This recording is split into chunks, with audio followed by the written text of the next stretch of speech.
Stal som akože na aute voláko a volák som sa z neho zjebal a to auto ma ešte aj prešlo. Tak som tu s organizátorom Devil Riders Family a idem vás pýtať, čo je najviac crazy zážitok, ale taký najväčší fuck up sa stal kedy na zraze. No vlastne robil som zraz v Leviciach, policajt tam prišiel, išiel som cez takú cestu ako keby. Policajti ma skoro zrazili, tak som ukázal policajtovi čím mu šibe. A Pomáť a chrániť bajdera, že? A policajt zrazu nič, pozerám, koko čo mu jebe, idem pri auto, ani okienko nedal dole, tak som mu tam začal búchať peste, že čo, nech mi to nejako vysvetlí, veď tiež to je policajt ako aj ja, len on má uniformu a nie je nič viac ako my. A dal dole okienku, nebol sfajčený, že nazdar bráško, čo by si chcel, a ja mu hovorím,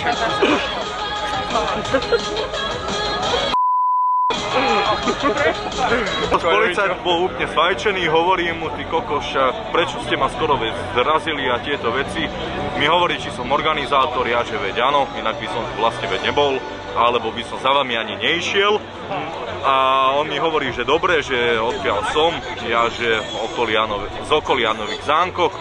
On mi potom vlastne hovorí, že nech si tam robím akcie a že sa mi ospravedlňuje, že ma skoro zrazil.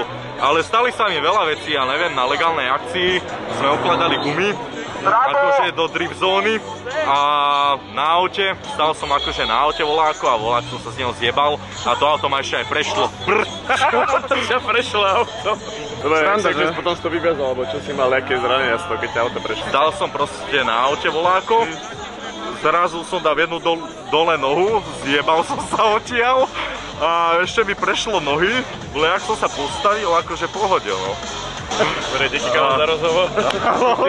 Stálo to za to! Druhá otázka na teba, prečo Devil Riders Family, ako to vzniklo a prečo názov? Lebo je Devil akože ako diabol, Riders ako jazdec a Family akože family, ako všetci, čo nás chodia podporovať, tak sme jedna veľká rodina a podporujeme sa navzájom. Kedy vlastne fungujete?